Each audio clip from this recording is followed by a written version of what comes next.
नमस्कार बंधुरा बेंगली ओभेনের নতুন একটা রেসিপিতে তোমাদের সবাইকে স্বাগত জানাই। নিশ্চয়ই তোমরা সবাই খুব ভালো আর সুস্থ আছো। আজকে আমি তোমাদের সাথে শেয়ার করব কাঁচা আম দিয়ে তৈরি কাঁচা আমের ক্যান্ডি রেসিপি। এখন বাজারে অনেক কাঁচা আম পাওয়া যাচ্ছে, কিছুদিন পরে কিন্তু আর পাওয়া যাবে না। তাই কাঁচা আম ফুরিয়ে যাবার আগে এইভাবে শুকনো মোরব্বা বা আমের ক্যান্ডি বানিয়ে রেখে দিতে পারো। প্রায় 1 বছর সংরক্ষণ করে রেখে দিতে পারবে।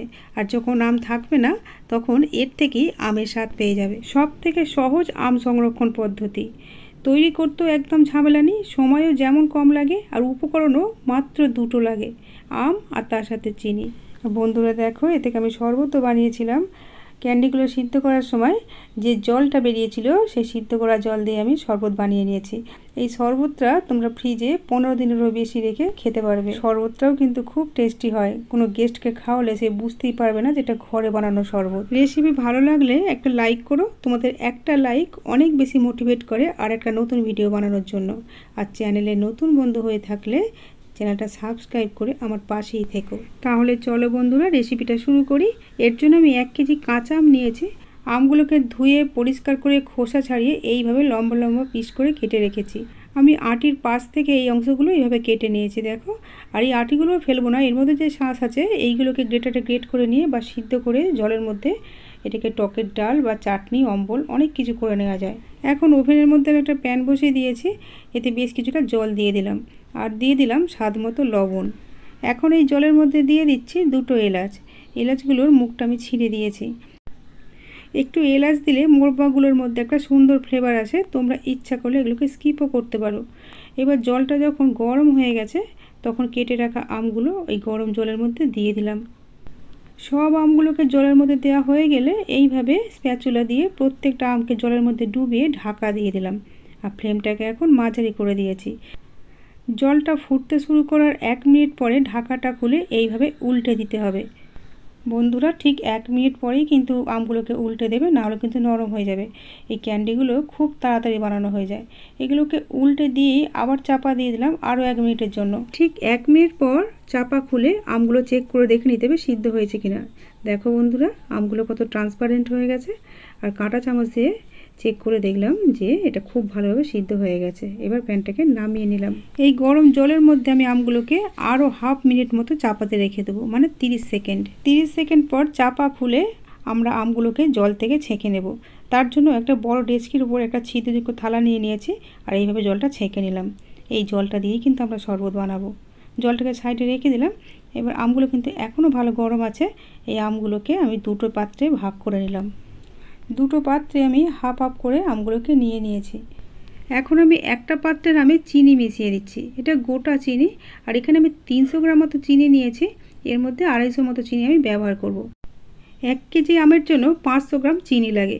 এখানে যেহেতু আমি কিছুটা আম চিনিতে বানাবো, কিছুটা গুড় দিয়ে বানাবো, তাই আমি 250 গ্রাম মতো চিনি এখানে ব্যবহার করব।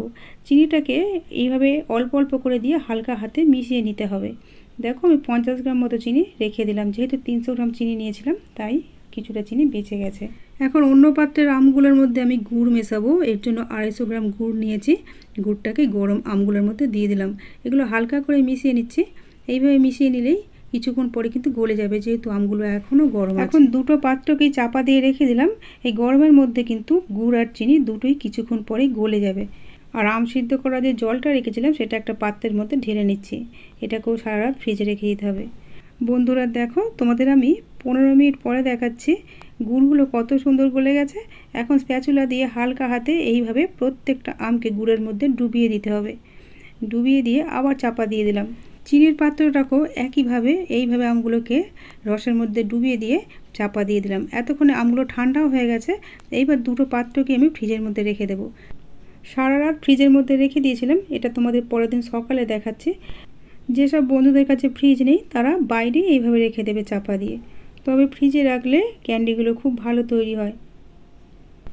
এখন আমগুলোকে এই রস থেকে ছেঁকে নিতে হবে। তার জন্য আবার আমি একইভাবে একটা ডেচকির উপরে ছিদ্রযুক্ত থালা নিয়ে নিয়েছি। এর মধ্যে প্রথমে গুড়ের আমগুলোকে ঢেলে দিয়েছি, রসটা নিচে পড়ে গেছে। আর উপরে এই আমগুলোকে এইভাবে চামচের সাহায্যে বা চিমটের সাহায্যে এইভাবে একটা একটা করে ট্রের মধ্যে সাজিয়ে দিচ্ছি। ট্রের মধ্যে আমি কিন্তু কোনো তেল লাগাইনি, তেল লাগাবার কোনো প্রয়োজনই পড়বে না, আপনি উঠে আসবে শুকিয়ে যাওয়ার পর। তোমরা যে কোনো স্টিলের পাত্র এইভাবে সাজিয়ে নিতে পারো, তেল লাগাবার কোনো প্রয়োজনই পড়বে না। দেখো বন্ধুরা, সব আমগুলোকে আমি এইভাবে সাজিয়ে নিয়েছি। প্রথমে গুড়ের আমগুলোকে এইভাবে সাজিয়ে নিয়েছি ট্রের মধ্যে। এখন চিনির রসে ভেজা আমগুলোকে একইভাবে রস ঝরিয়ে আমগুলোকে সাজিয়ে নিতে হবে ট্রের মধ্যে। আমি গুড়ের রসের মধ্যে চিনির রসটা কিন্তু ঢেলে নিয়েছি। দেখো বন্ধুরা, ট্রের মধ্যে এইভাবে একটা একটা করে সাজিয়ে দিচ্ছি।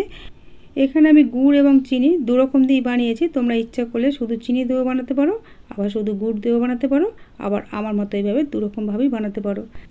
বন্ধুরা দেখো, দুটো ট্রের মধ্যেই আলাদা আলাদাভাবে আমগুলো সাজানো হয়ে গেছে। এবার এগুলোকে আমি রোদে দিয়ে আসছি। তোমাদের যাদের কাছে রোদে দেবার কোনো সুযোগ নেই তারা পাখার হাওয়াতেও কিন্তু শুকিয়ে নিতে পারবে।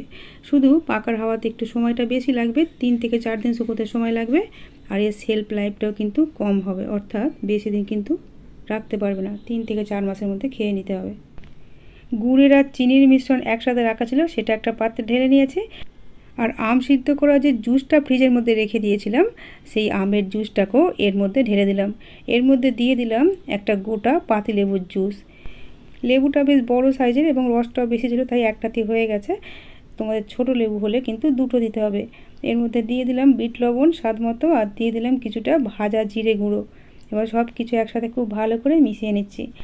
এইবার এই শরবতটাকে সার্ভ করার পালা। এর জন্য আমি কাঁচের গ্লাস নিয়ে নিয়েছি, আর এর মধ্যে দিয়ে দিচ্ছি কিছুটা করে বরফের টুকরো। আর শরবতটাকে এই গ্লাসের মধ্যে ঢেলে দিচ্ছি। আর যেটা বাড়তি হবে সেটা কিন্তু কোনো বোতলে ভরে 3-4 দিন ফ্রিজের মধ্যে রেখে দেওয়া যাবে।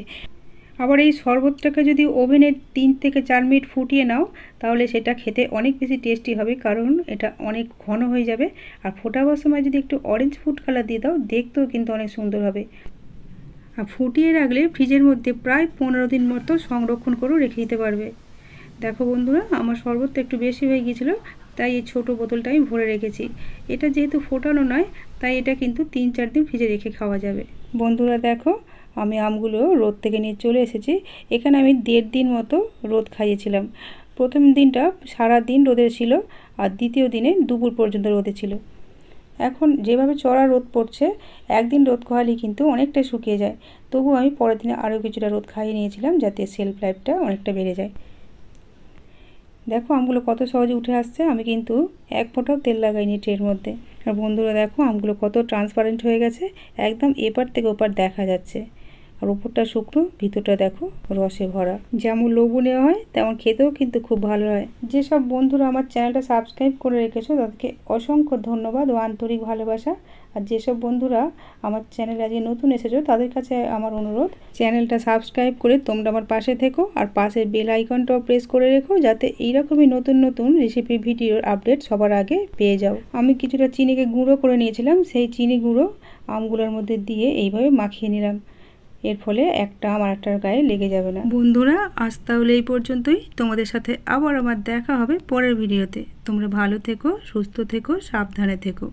এতক্ষণ ভিডিওটা দেখার জন্য তোমাদের সবাইকে অসংখ্য ধন্যবাদ।